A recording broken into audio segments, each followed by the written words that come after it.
when they took you from Africa and they banned you from being called Kunta Kinte, Rasul or Muhammad. That's right. When they took us on that westerly course, then they forced us into their names. Teach. And they called us Smith, Jones, Robinson, Green, Brown, Hogg. A black man called Mr. White. And when we go to China, and we put our passport down, and the Chinese immigration control official looks at that passport and he sees Mr. White, he expects to see a white man.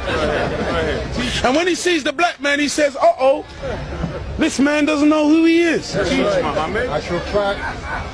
But many of us as black people today, we're very foolish people. Because we don't understand why another man gives you his name.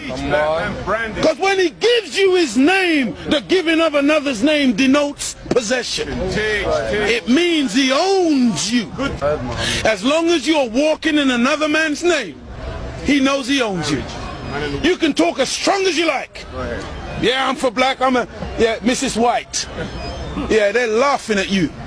Because they know that when you take another's name, that's why in marriage, in the tradition of marriage, the woman takes the man's surname. Go ahead. And leaves her maiden name, because that taking of the other's name denotes possession. In the event of divorce, you don't walk around with the other man's name. You now relinquish that name because you're no longer with that one.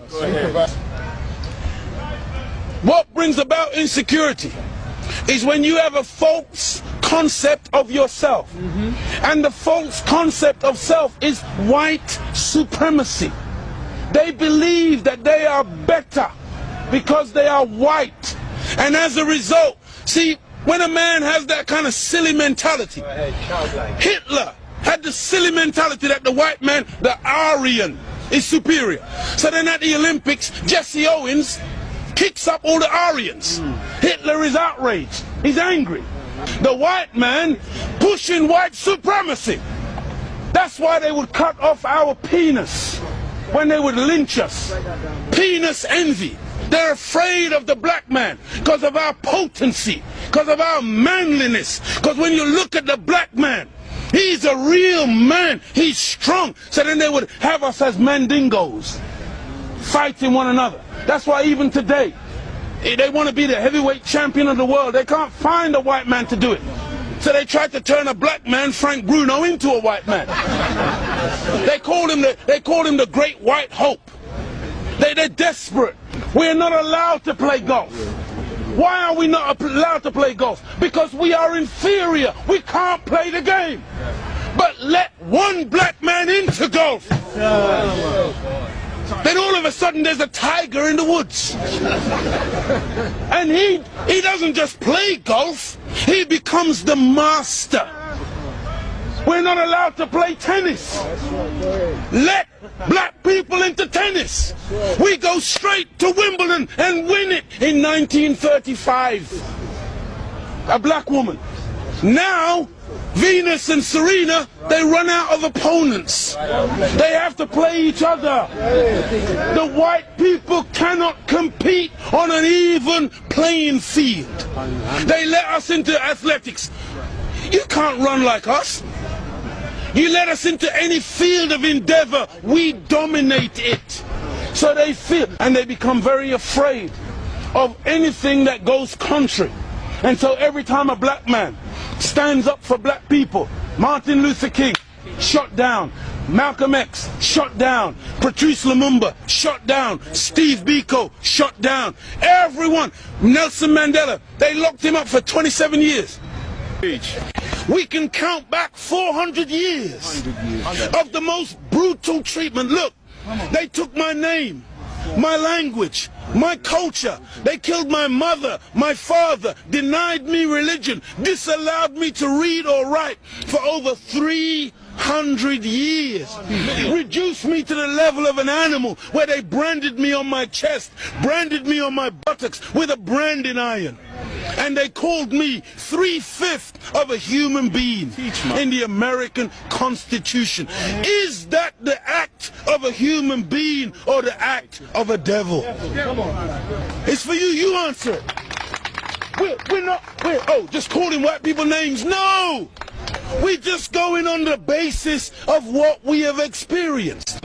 Black people were taught to hate ourselves. That's right. Even to this day, many of my people suffer from self-hatred. Teach, Muhammad. And you will see us trying to change our skin color. Teach, Muhammad. When I was born in the 50s, in Jamaica, they would take, like my nose, the mothers would sometimes take the nose and try to squash it, to hate self, that they felt that the baby was ugly if it had thick lips and broad nose and black skin. And so this is in order to counterbalance that degree of self-hatred, there had to be a teaching given by Elijah to black people that would allow us to fall in love once again with ourselves. See, because look, I know you're a wise man, and so you must understand that I'm a baby in wisdom, but I'm not a fool. And he's saying here today that the Caucasian is in fact the oldest group on the planet. I beg to differ. Look, one of the most famous anthropologists is Professor Leakey. And when Professor Leakey went in search of the origin of human beings and human species, he didn't stop very long in Europe. He went to Africa. And the oldest bones and the oldest human beings to this day that you call Zinjanthropus, using the Latin meaning Zin and Xanthropus, meaning a black man, that oldest man, they say, is millions of years old. You went back and found one even older than that. You called her Lucy, a black woman. Go ahead. And every sensible historian, anthropologist today agrees that the black man is the father of human beings. Even your geneticist, Mr. Mendel. Go ahead. You have Mendel's law. Go ahead. Mendel says that light eyes are recessive. Light skin is recessive. You can take the recessive, the dark skin is dominant, the dark eyes are dominant. You can take the recessive from the dominant, but you can't get the dominant from the recessive. This is Mendel's law. And so all of your scientists have proved that you can't look.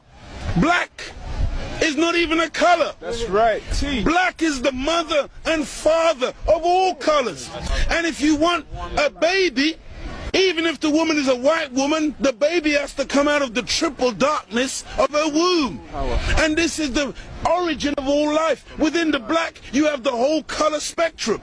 But in white, two white people laying down together, they can only produce white.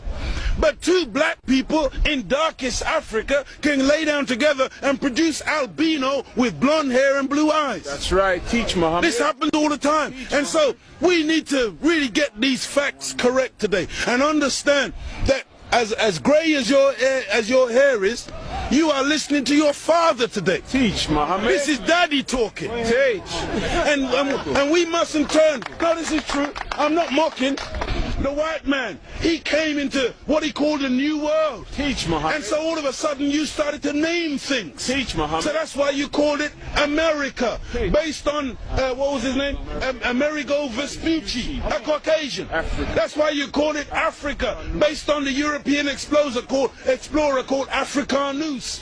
You went into America, you called it New York. That's right. Because it was new to you. New England. You called it New England. That's right. You called it New Zealand. You called it Newfoundland. Because it was new to you.